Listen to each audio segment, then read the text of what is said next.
ಸುಬಿ ಸುಬಿ ಸುಬಿ ಮಾವನವ್ರನ್ನ ಎಪ್ಸು. ಅಪ್ಪನ ಇಷ್ಟು ಬೆಳಗ್ಗೆನೆ ಯಾಕೆ ಸೂರ್ಯ? ನಾನು ಹೇಳ್ತೀನಿ ಸುಬ್ಬಿ, ಮಾತಾಡೋದಕ್ಕೆ ಸಮಯ ಇಲ್ಲ. ಬೇಗ ಮಾವನವ್ರನ್ನ ಎಪ್ಸು. ಅಲ್ಲ, ಬ್ಯಾಗ್ ಪ್ಯಾಕ್ ಮಾಡ್ತಿದ್ಯಾ? ಯಾಕೆ, ಏನಾಯ್ತು? ನಾನು ಹೇಳಿದ್ದಷ್ಟು ಮಾಡು ಪ್ಲೀಸ್. ಬೇಗ ಸುಬ್ಬಿ. ಆಯ್ತು.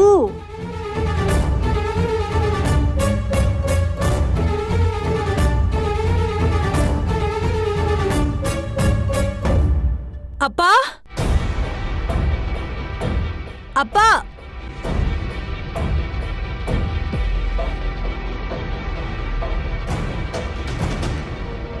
ಅಪ್ಪ ಅಪ್ಪ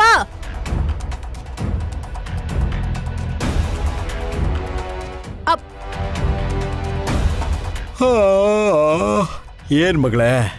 ಅಪ್ಪ ನಿಮ್ಮ ಅಳಿಯಂದ್ರು ಕರೀತಿದ್ದಾರೆ. ಆ ಸುರಭಿ ಬನ್ನಿ. ಅಳಿ ಅಂದ್ರೆ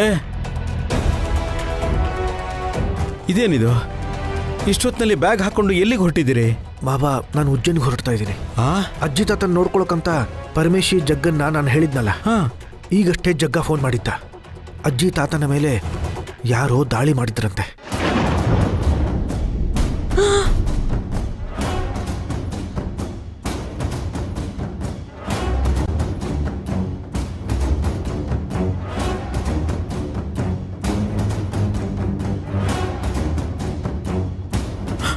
ಅತ್ತೆ ಮಾವ ಹುಷಾರಾಗಿದಾರಂತ?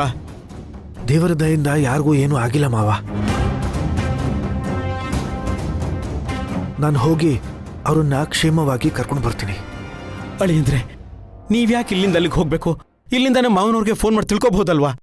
ಬೇಡ ಮಾವ, ಈ ವಿಚಾರ ನನಗೆ ತಿಳಿಸಬಾರ್ದು ಅಂತ ಅಜ್ಜಿ ತಾತನೇ ಹೇಳಿದ್ರಂತೆ. ಈಗ ನಾವೇ ಫೋನ್ ಮಾಡಿ ವಿಚಾರಿಸಿದ್ರೆ ಅವ್ರ ಮನಸ್ಸಿಗೂ ಬೇಜಾರಾಗತ್ತೆ.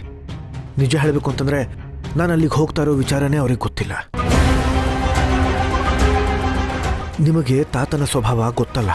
ಅವರಿಗೆ ಸಣ್ಣ ಪುಟ್ಟ ತೊಂದರೆ ಏನೇ ಇದ್ರೂ ಅದನ್ನ ನಮ್ಮ ತನಕ ಬರೋದಕ್ಕೆ ಬಿಡೋದೇ ಇಲ್ಲ. ಈಗ ನಾವೇ ಫೋನ್ ಮಾಡಿ ಕೇಳಿದ್ರು ಅವರು ಪೂರ್ತಿ ವಿಚಾರ ಹೇಳೋದೂ ಇಲ್ಲ. ಅದಕ್ಕೆ ಖುದ್ದಾಗಿ ನಾನೇ ಹೋಗ್ತಾ ಇದ್ದೀನಿ ಅಷ್ಟೇ.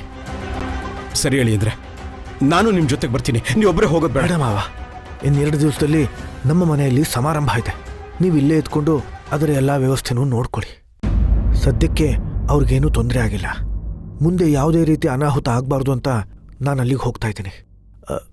ಆಮೇಲೆ ಈ ವಿಚಾರ ನಮ್ಮಲ್ಲೇ ಇರಲಿ. ಪದ್ಮಿನಿ ರುಕ್ಮಿಣಿ ಗೊತ್ತಾದರೆ ಅವರು ತುಂಬ ಗಾಬರಿ ಆಗ್ತಾರೆ. 5:30ಗೆ ಫ್ಲೈಟ್ ಇದೆ, ನಾನು ಹೊರಡಬೇಕು.